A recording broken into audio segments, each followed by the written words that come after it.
Ya reka tugushimire kandi tuguhe ikaze wowe udahwema kudukurikira kuri channel zacu. Nk'ibisanzwe rero ibiganiro byacu biba ari ukubaka umuryango kugira u Rwanda rugire umuryango utuje cyane kandi utekanye. Kuri screen zanyu rero cyangwa imbere yanjye mpafite umumama mumenyereye yitwa Mama Nana.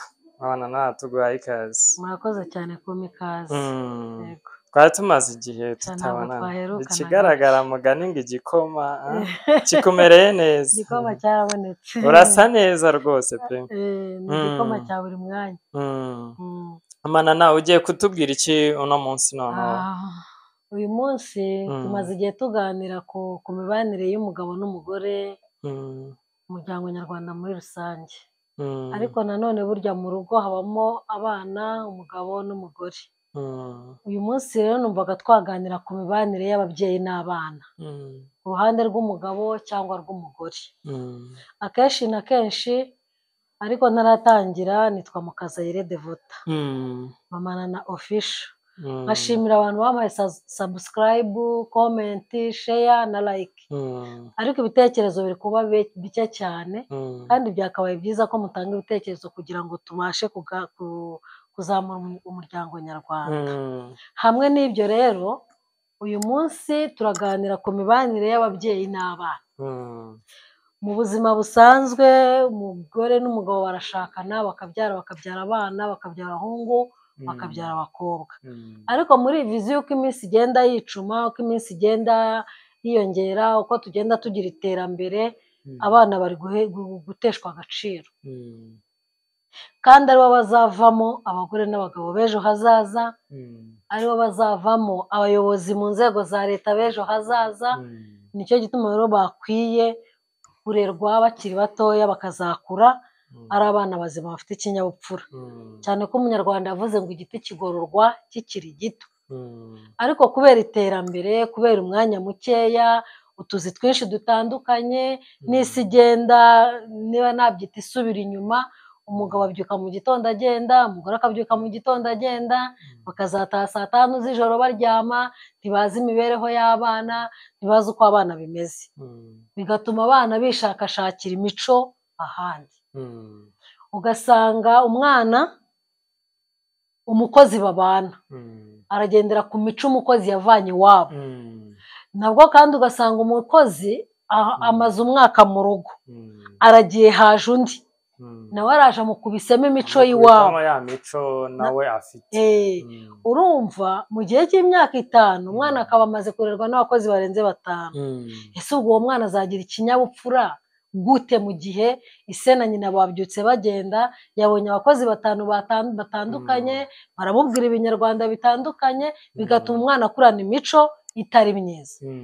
Bikaba ari nabyo bituma usanga bimwe twavugaga ngo imfura na se barangana, cyangwa se bimwe bavugaga ngo imico y'umwana uyibonera ku mubyeyi, imico y'umwana uyibonera ku mubyeyi. Uyu munsi siko bikimeze. Uraba uri umugabo witonze ukabyara umwana ejo akaba yabaye marine, kubera ko ntigeze akona ngo umuhe uburere. Uraba uri umugore nawe nuko. Noneho rero byajya kugira ingorane abana batangiye kuba inkumi, ntibazi uburere bwa nyina, ntibazi uko bagomba kwitwara muri isi ya none, ntibazi ubuzima kuko ntawe ubigishije, bagatangira kwiyigisha. Umwana akigishwa n'amafilime y'ibyo areba, niho handi usanga abana batangira kuba indaya bafite imyaka 10. Kubera iki? Yabuze ibyo akora. Umukozi ari mu mirimo mu gikoni, ari mu mirimo hariya, umwana akarerwa na televiziyo. Yajya kureba televiziyo ugasanga arishyira muri za porono, ugasanga arishyira muri bamwe barwana, ejo ugasanga umwana yabaye umurwanyi, ejo ugasanga umwana we yabaye umujura, bitewe n'ibyo yigiye hehe kuri televiziyo, kubera ko atagize gute, atabonye uburere bwa se na nyina. Yamara gukura rero yabaye inkumi, yabaye umusore, wa mubyeyi ugatangira kumuzanaho igitsure utarigeze ukimuzanaho akiri muto. Uwo mwana ntabwo mwashobokana.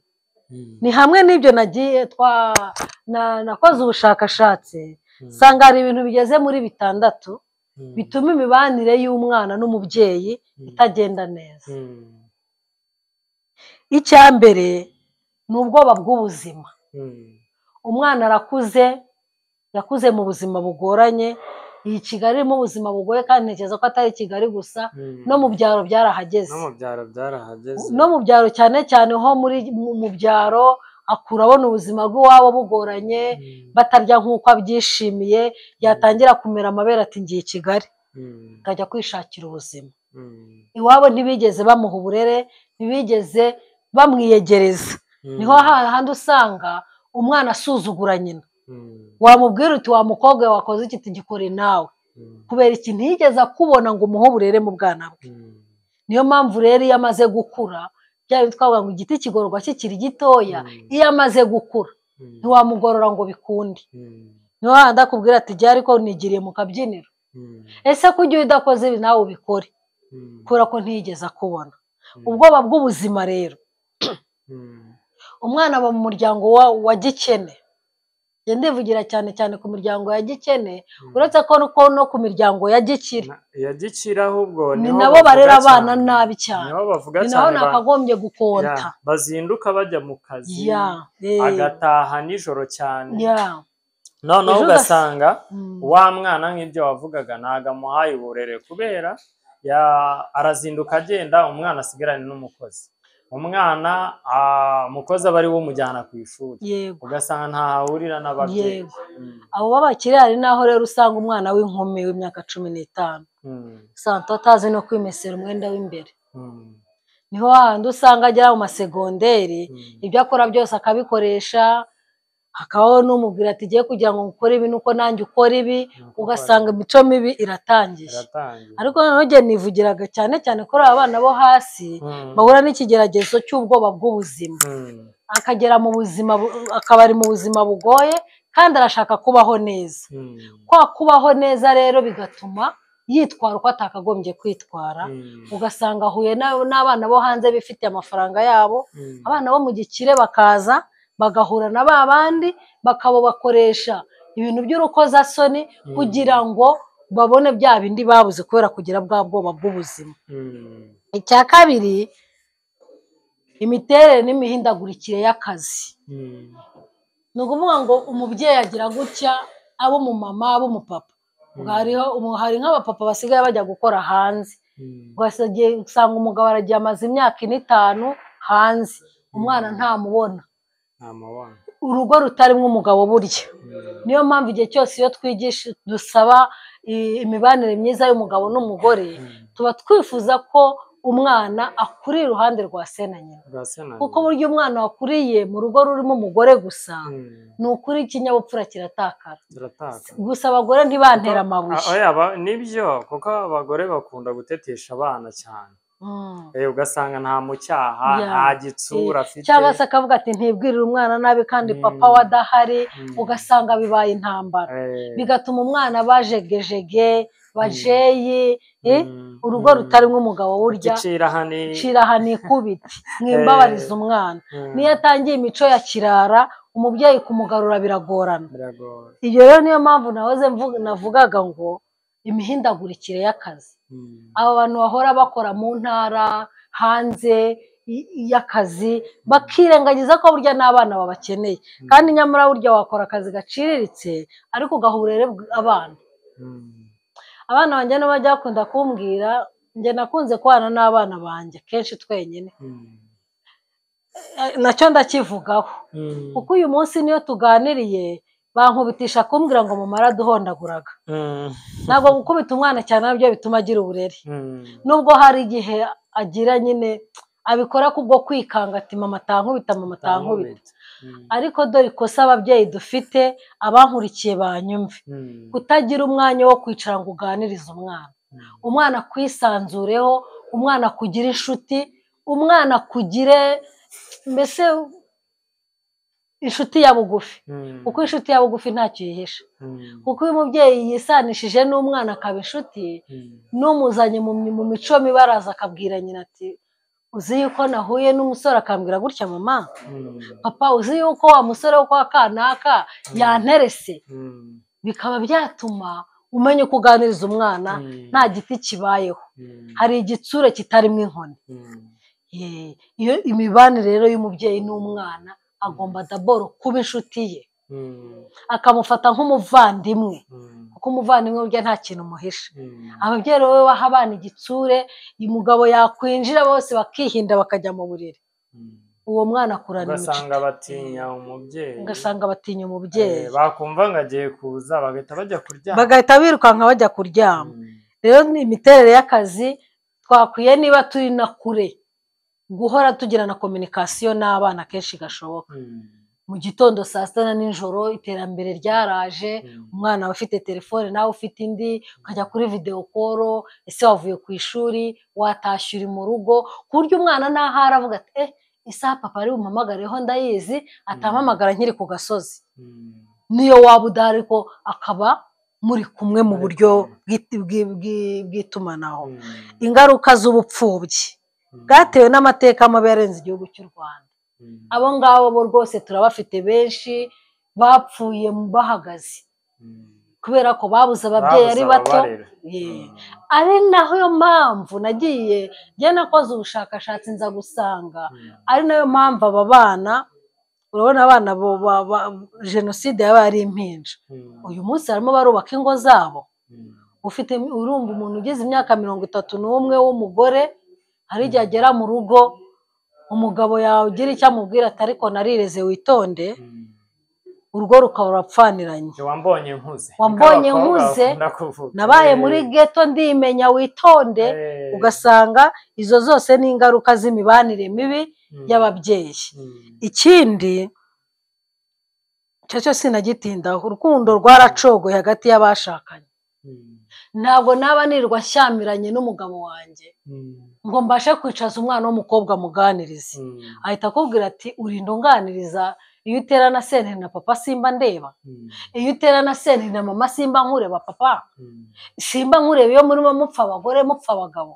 Nkabona no kubwira abantu badukurikiye, kirazira niba umugore akosheje cyangwa umugabo akosheje ko mushwanira imbere y'abana, kuko iyo mushwaniye imbere y'abana ejo ntabwo ubasha kuhana umwana. Nakubwira ati banza nawe wihane. Ubwo rero imibanire mibi y'ababyeyi ituma abana bapfa mu mutwe, bakaba za marine, bakaba indaya. Iyo ni imibanire mibi, nta rugero rwiza baba babonye. Ikindi umenye budahagije mu gutanga uburere ku mwana. Urugero, uretse ko nari ngiye kwitangaho urugero ariko Imana yangiriye neza.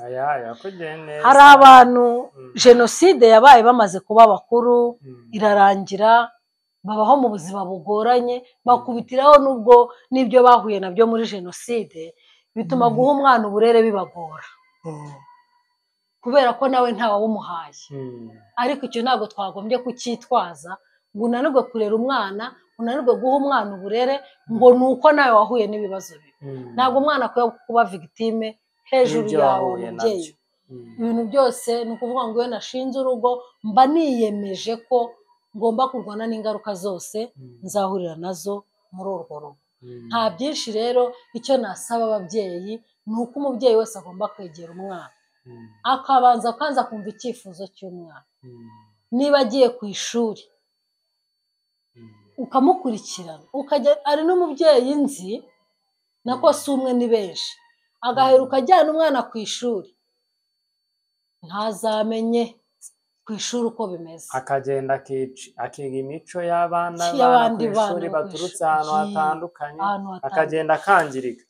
Ntabona umubyeyi umusura cyangwa se ngo agire amubwira ati bari abana ingeso bakwigisha ntabwo arizo, uzajya uvanamo inziza, anazibimwereke byose. Ugasanga biramwangirije kubera ba bana biga.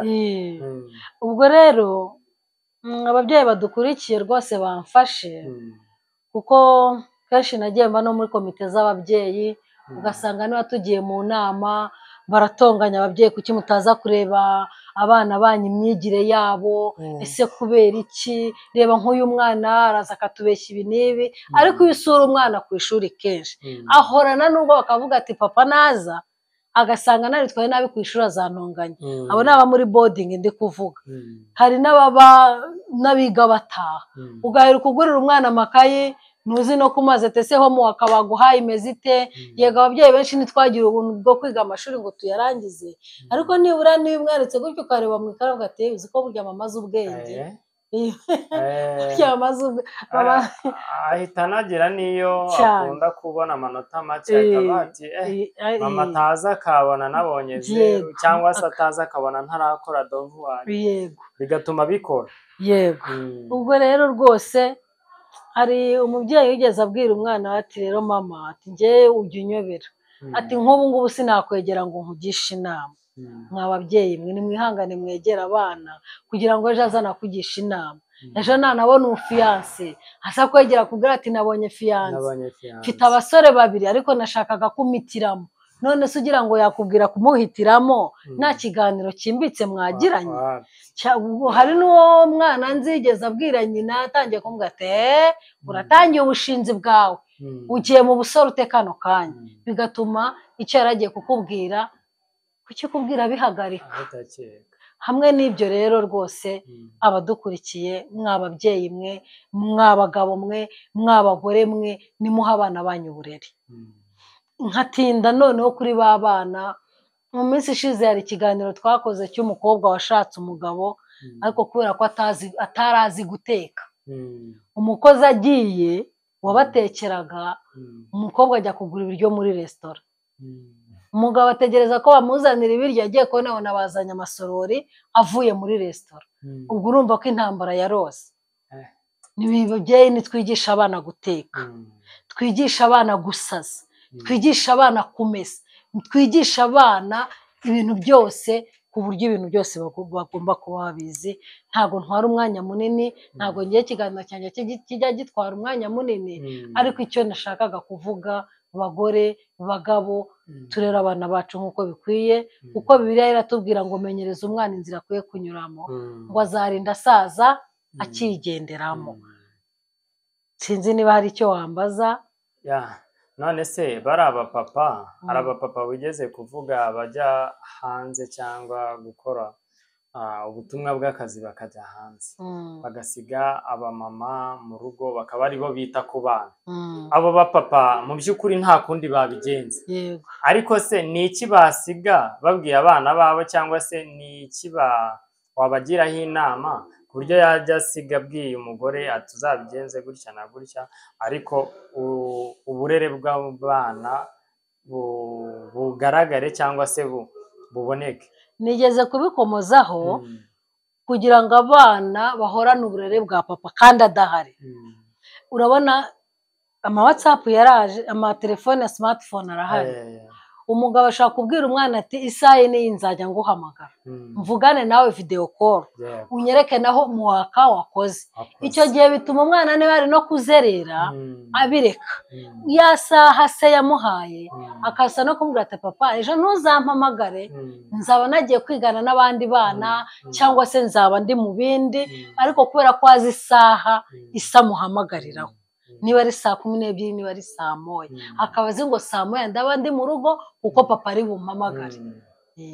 Ubu ngubu hari icyorezo cyadutse navuga ngo imbuga nkoranyambaga zabasa abantu. Hari n'abagabo n'abagore bagera mu rugo banafite n'umwanya bo banatashye kare, ariko aho kugira ngo bajye kureba ibyo abana bari gukora cyangwa bize, bagahita bajya kuri telefone bakirebera kuri social media ibintu bitandukanye, akaba ajya kuryama atazi nimba n'umwana yariye. Abo bo wababwira iki? Abo ngabo bareze ni na benshi cyane, agatangira ngo mfite akazi ntarangirije ku kazi ngo ngomba gukora. Hoya, abana baragukeneye.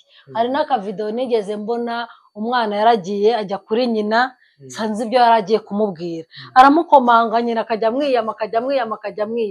Umwana abona nyina ntamwitayo, ati reka njye kwirebera dadi. Ageze kuri dadi nawe asanga nawe yibereye muri chat, nawe aramukomanga, reka da. Umwana abona nta kigenda, yararakaye ashikuza se ya telefone, ahita agenda yijugunya muri toilette. Isa tangira kurakara, umwana arabwira ati nzazijugunya zose muzajya muzana nzijugunya. baravuga se kubera iki ni uko mbona ariyo mwahaye agaciro kundenza yego icyo nababwira rero nibaha umwanya inshuti zabo yego nk'uko inkoranyambaga zaje ariko mbere na mbere baha abana umwanya kuko nibo barimo bakorera kuko gukora ukagwiza ukubaka amazu ukuzuza amabanki amafaranga ariko abana bawe barapfuye mu mutwe ntacyo urimo urakora rwose nta kintu urimo urakora ni ukuruhira ubusa ni bya bindi ni uguta inyuma ya Huye yego ngira ngo abumva bumvishe reka turere neza dufatanyije n'igihugu turere abana kuko abana nibo Rwanda rw'ejo kandi tunashimire Mama Nana uruhare ugira mu kubaka imiryango turagushimiye cyane murakoze cyane ngira ngo ibiganiro byacu rero nakagaruka kuri channel zacu mudukurikire mbibutsa yuko abatarakora subscribe muyikore mukore share like ndetse na comment iyo ni inkunga ikomeye tubasaba kugira ngo ibiganiro byacu bigomeze bibagereho 5 kuri 5 kandi mubibone muri abambere reka rero tubashimire mukomeze mugire ibihe byiza ibiganiro byacu nakagaruka ciao ciao yego urakoze cyane